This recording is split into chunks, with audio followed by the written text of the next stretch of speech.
Bead Company, and today I am doing a little product spotlight on the Silky bead. So the Silky bead may be a bead that you are familiar with, but I've had this question, and as they increase kind of the styles and the lines of the Silky bead, I wanted to go over the Silky beads all at once. Because at first when you look at them it can kind of be confusing, and even picking orders here at the store or helping customers, we've had this question time and time again. So I thought it would be a great opportunity to answer some questions easily for you guys and do a little spotlight on the Silky bead. So a lot of people are familiar with the tile bead. The tile bead is a square bead that the holes go parallel to the square. The Silky bead is basically if you take that bead and do the holes on the triangle. So there the holes are on the triangle, or on the diamond rather, I'm sorry, and they're going through, then they have that nice little puffed up center which is added kind of during the production. So they have the puffed up center, they have the holes that go through, two holes just like a bunch of the other beads that we are looking at. And the Silky itself is a 6mm bead. Because it's square, it's going to be 6mm on both sides by about 4.3mm, I think is the thickness of it. So there's a lot of patterns out there with the Silky bead. In addition to the standard Silky bead, which again has that nice little puff up in the middle, there's also the newer table cut Silky. The table cut Silky is actually taking that puff, and if you watch some of our other YouTube videos, there are different trips to the Czech Republic and showing the actual table cutting process. This is basically laid on a grinding wheel, and that center portion of the Silky bead is grinded down so that it exposes some of the glass in the interior after it has that coating exterior. So this is the standard Silky bead, and then this is a table cut Silky. It basically takes off the top layer of the coating of the exterior of the bead.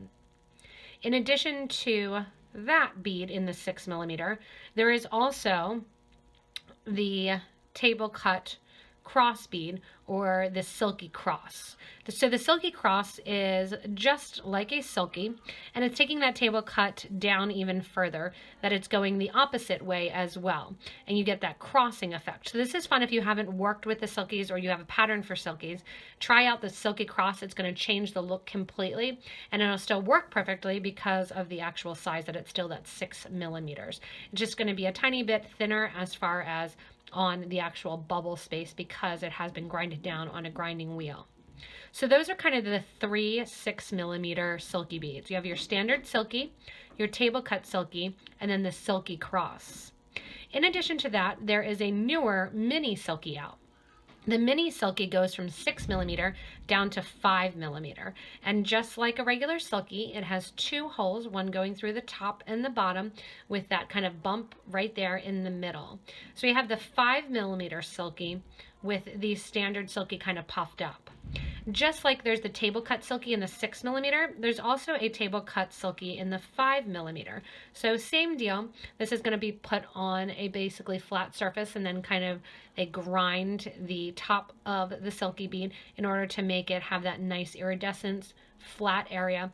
And then a lot of the times they do the table cut, it's going to be done on something that has a coating. In this instance here, it's done on that travertine coating. So that way you see the nice color pop through the different coatings that are exposed. So a lot of patterns that call for the Silky. You'll be able to use the Silky, the table cut Silky, or the cross bead. A little hint too, if you want to try something new, some patterns that use super duos, you will also be able to use the mini Silky because it's a 5mm bead. So check out all of these different Silky beads, change them in some of your pattern, and kind of have fun creating with all of these different styles of beads, different sizes for the minis, and then just that different cut, which can actually add a big difference to the look of your project. If you do need to get any of these Silky beads, below the video there is a description and a date stamp. In that description I'll put links to all of these different sizes of the Silky beads and the types of Silky beads that are available from us at PotomacBeads.com. Also, in addition, if you'd like to, you can subscribe to this YouTube channel to get regular updates on different beads like this, different projects that we create, and information that we think that you should know as an educated beader in order to become better at your craft.